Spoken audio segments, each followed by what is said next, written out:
Leafs talk. JD Bunkis, Sam McKee. The Leafs poured on late. They come back from down 2 goals in the third, and bang, disappointment. They lose to the Detroit Red Wings in regulation in a game where it looked like they were at least going to grab a point. Sleepy couple of periods. I think clearly the big story for us is probably going to be Easton Cowan. But before we get into that, what'd you make of the game? Mid. A lot of Yeah, mid. lot. Felt like way too evenly matched teams for a lot of this game. Third period was pure domination for the Leafs, which is a good sign. Thought Matthews looked a lot like Austin Matthews. Yep. But yeah.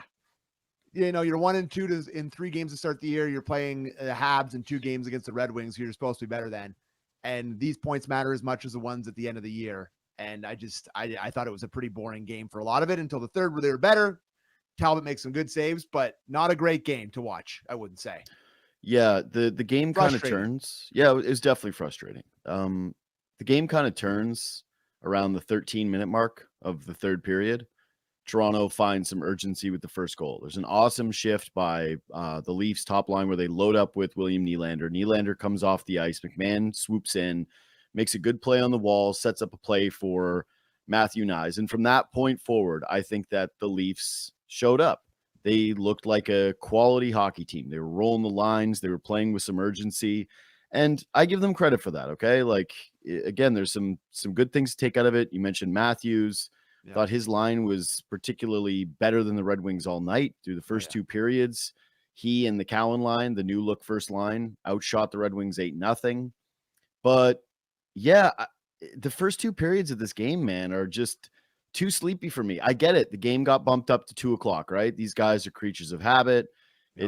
It's difficult to get up for a 2:00 game when you're used to playing at night. But after you got embarrassed by Detroit, after they kind of shoved it down your throats, and you're looking at your season and going, okay, we're off to a bit of a slow start here. Montreal controlled the play against us for a bit. So did Detroit. Let's go out and make a statement. I just don't. I'm not throwing this one up to like a complete fluke where I'm just saying, well, it was Talbot. Like, you look at the shots, right? There's going to be some people who just look at the box score of this game and say, oh yeah, Leafs dominated this game. Talbot goalied them. I would say that that's a huge factor in the game. I mean, Talbot in that third period was really, really good. Particularly the Bobby McMahon one that gets thrown across the ice. I forget who threw it across the ice, and the Matthews stop that Cowan sets up twice on a breakaway.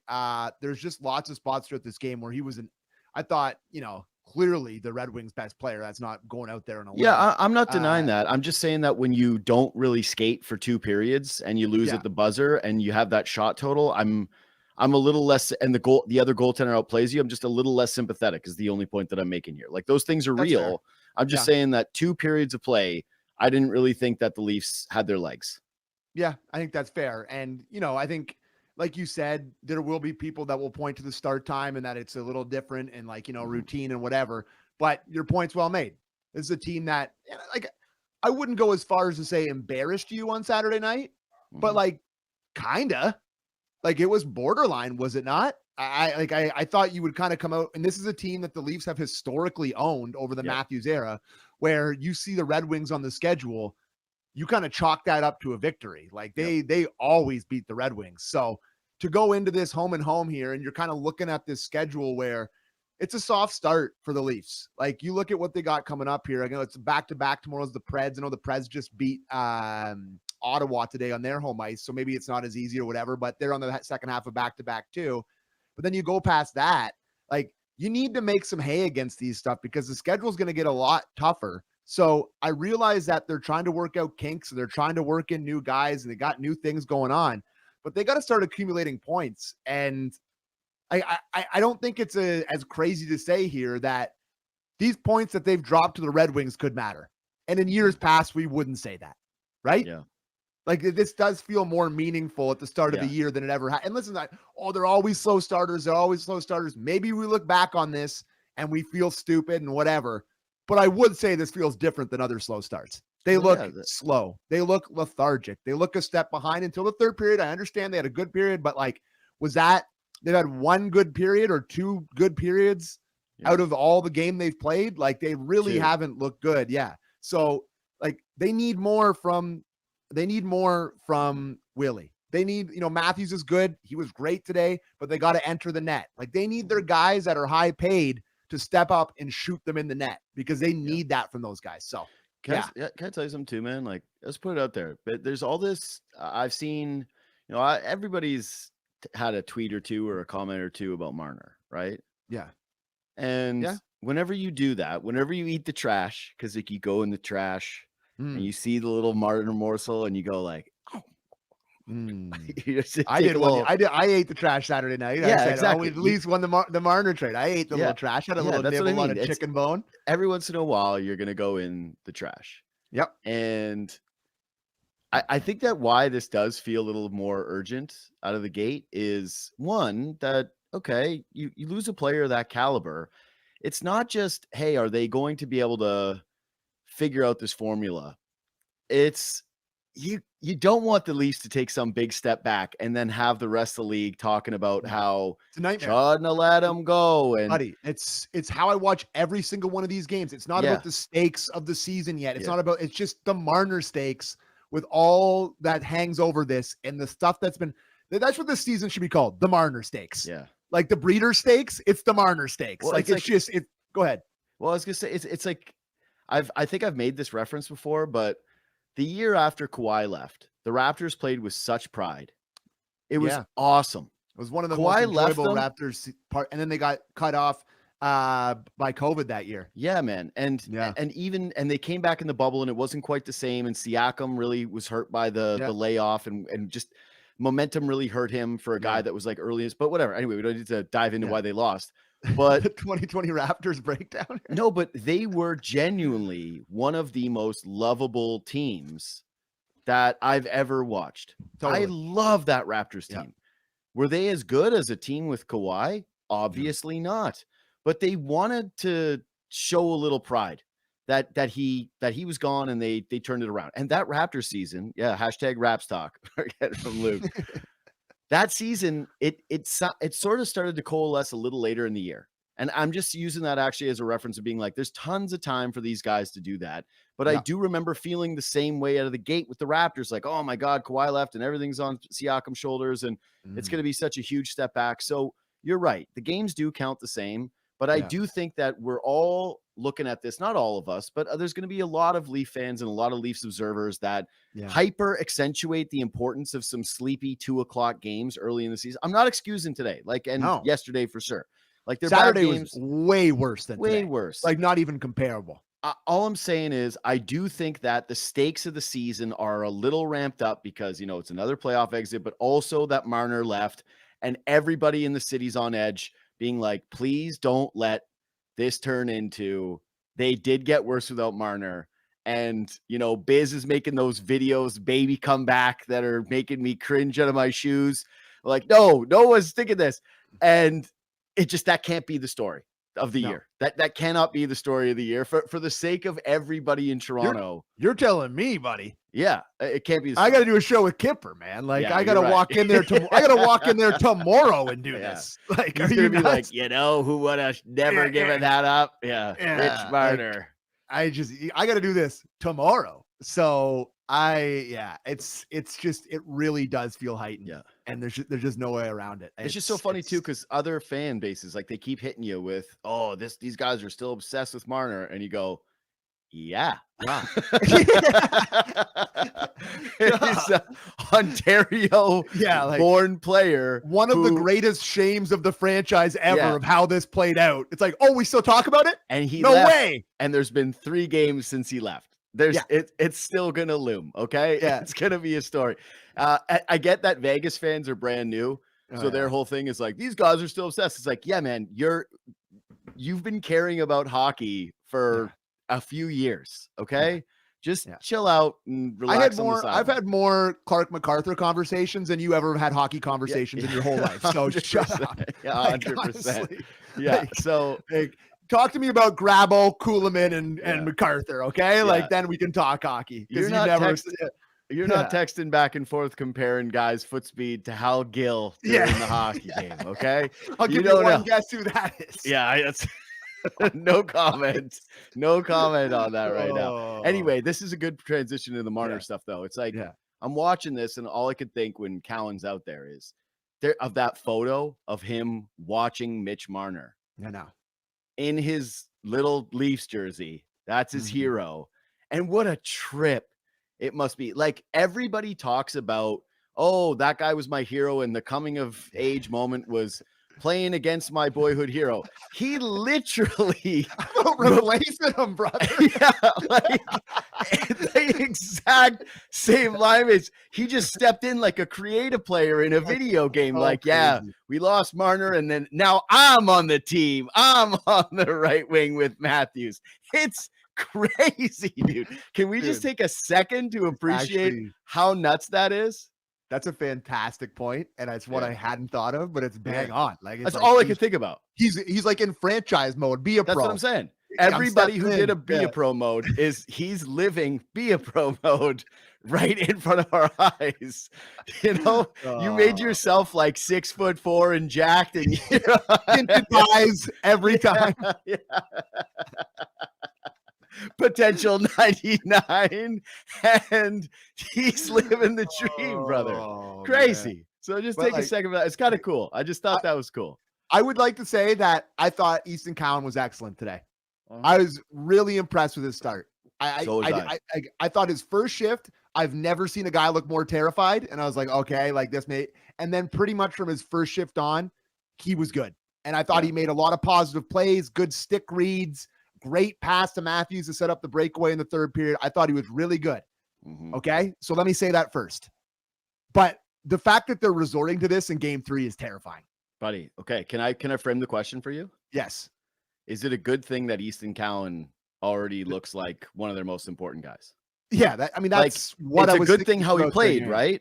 Yeah. But also, when he came over the boards for the 6-on-5, and good for him, he just ate some lumber there. Welcome to the show. Could Matthews jump in there and maybe push a guy for giving the kid in his first game a shot to the? Can we maybe see the captain do something like that? Is that too much to ask, or no? Is that not allowed? Well, here's the thing. You and I have had this conversation a million times. It's just not going to happen. Even say. So I guess again, I was a little torn on that thought where I went, oh, this guy might actually be the best option for the top line. Yeah. And then I went, what does that say about Michelli? And what does that say about the rest of this team that he could be a thing? So, but that being said, he did look comfortable. He did look like he fit in. Yeah. I do think that there's a little bit of, hey, I've been in the spotlight with the World Juniors as a key player. I've been the star of the London Knights. He has that swagger, like coming out for warmups, no bucket, and just throwing the pucks. Yeah. Like, he looked totally comfortable basically from the onset of this game. He certainly earned himself another look. I will say, I still believe that he's probably better suited playing at the AHL and dominating down there more than having the pressure of doing this. But yeah, he looked good, man. I really don't have any complaints about his game tonight. I just really kind of what you expected from the kid. He's hungry around the net. He was digging around in corners. He's moving his feet. Liked him. Smart plays in the neutral zone. Made that really nice pass to Matthews that set up one of the best opportunities of the game. Confident, like him. I gotta say, I was surprised that it looked this good. I mean, like, I was expecting him to come out with his hair on fire, clearly, but he ends up playing over 14 minutes tonight. Yep. Like, that's for a kid in his NHL debut. Like, I kind of pictured this going, him coming out, having a hot couple first shifts, and then maybe ended up playing 7 or 8 minutes when they start to elevate everybody up there. But they kept going to him, and they stuck with him because he could play. But I do think, like, I'm not trying to be Mr. Negative here, but the Leafs have not looked great. But I do think that it's one thing to come and do it in your NHL debut in your first game, and it's against the Detroit Red Wings. Talk to me in December when it's like it's the 4th game in 5 nights, or 4th game in 6 nights, and you're traveling, and it's like you're playing against a big Western Conference team. Like, this can't be the long-term solution, but like it's not like I love the kid. Yeah, like, I want him to be good, and I want him to be great.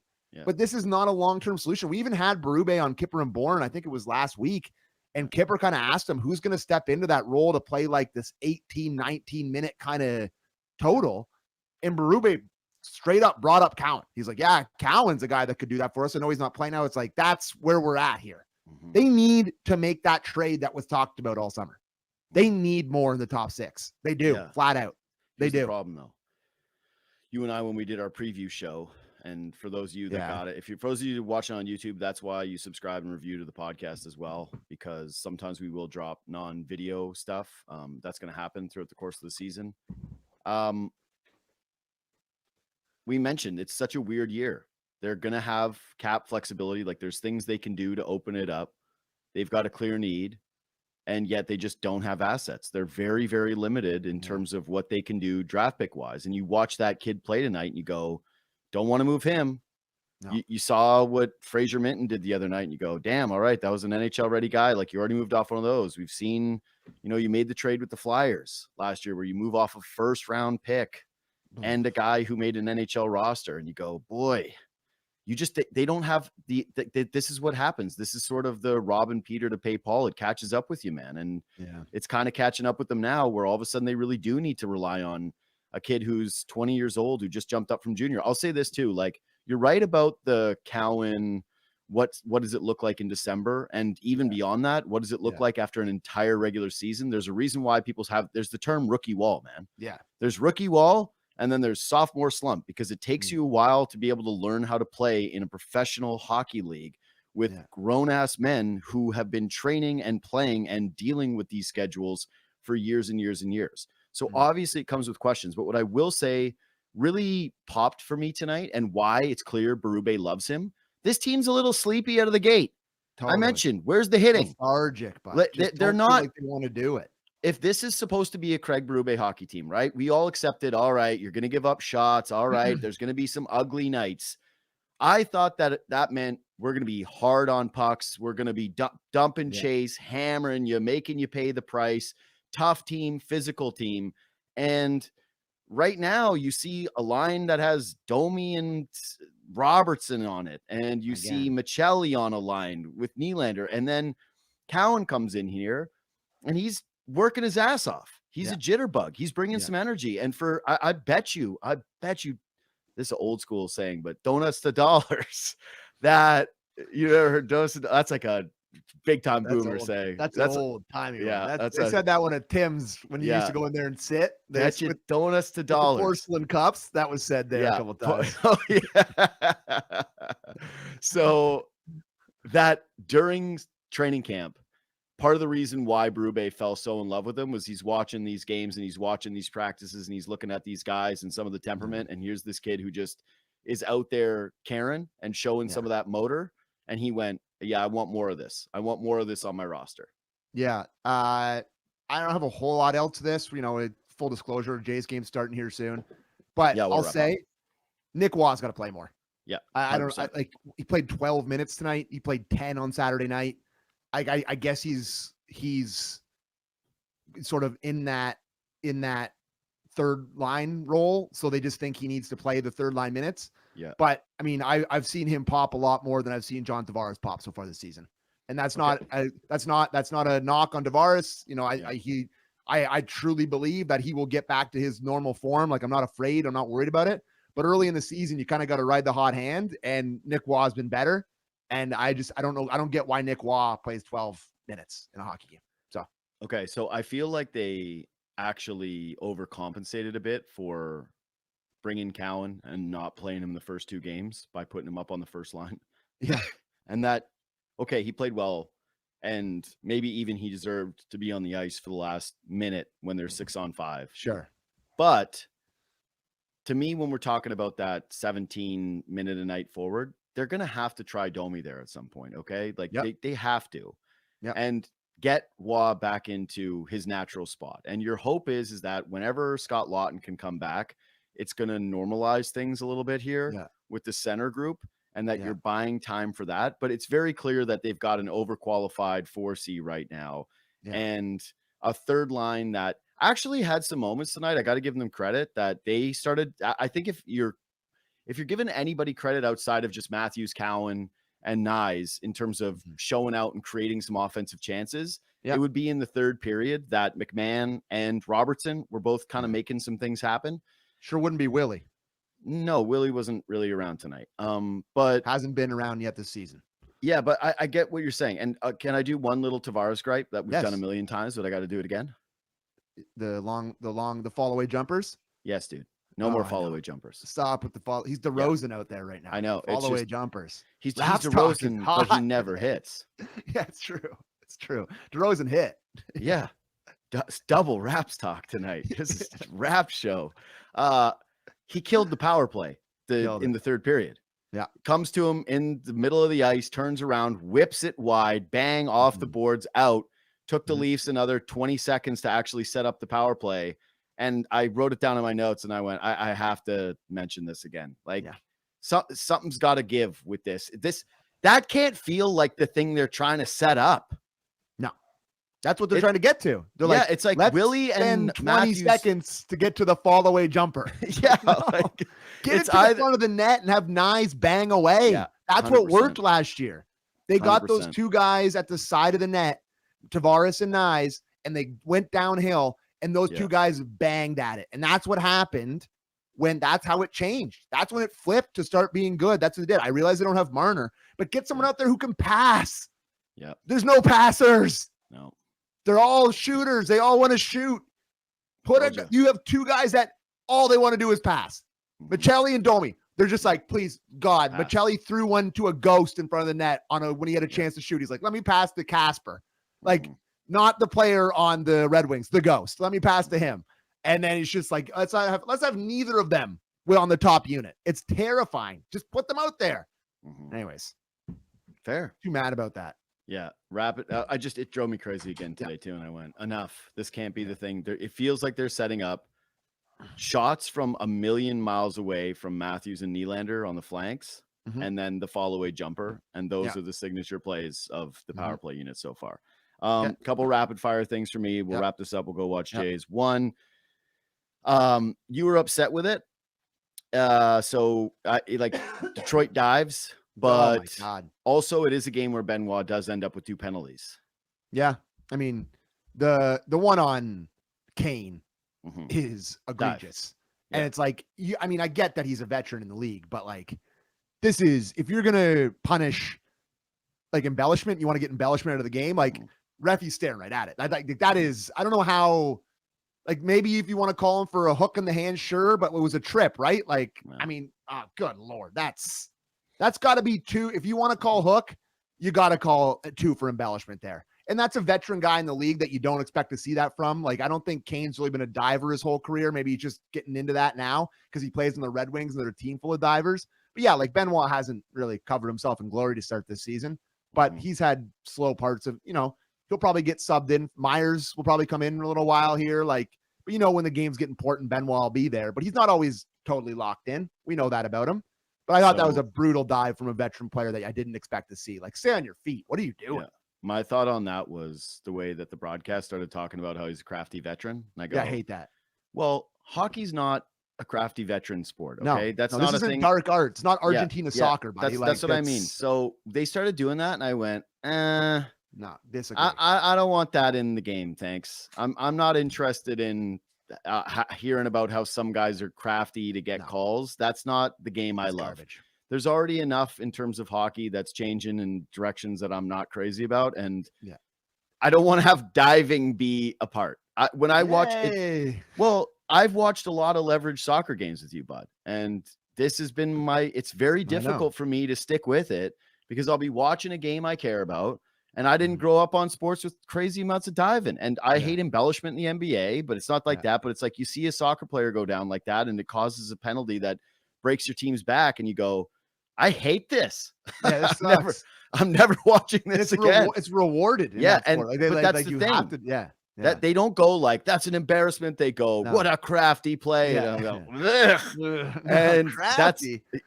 I'm going to do crafts instead of watching the sport. That's what it's going to be. Yeah. No, thank you. All right. To our live viewers, the ones that are still here, it's time to go and watch the Toronto Blue Jays play. Go Jays. Game. Yeah, the boys were on TV last night. But literally the worst moment. Here's the thing though. That's what we looked like all game. That was me literally from the first pitch until the end. The whole game. It was that. So the only thing I'm glad they didn't catch was the moment before that, maybe like a minute or two before, where I just stood up and belted out like a scream. Yeah, you had Fleming. You were Frank Fleming. Fermentia. You were Fermentia. Yeah, and then I had to sit down. I looked at you and I was like, oh, yeah, I need to chill out because that was so frustrated. But yeah, Jays got to win today. Must win for the Jays. God. Please, God, go Blue Jays, go. All right. Subscribe to the podcast, leave 5 stars, reach out anytime, Twitter and Instagram at JD Bunkis, at Sam A. McKee. Go Blue Jays.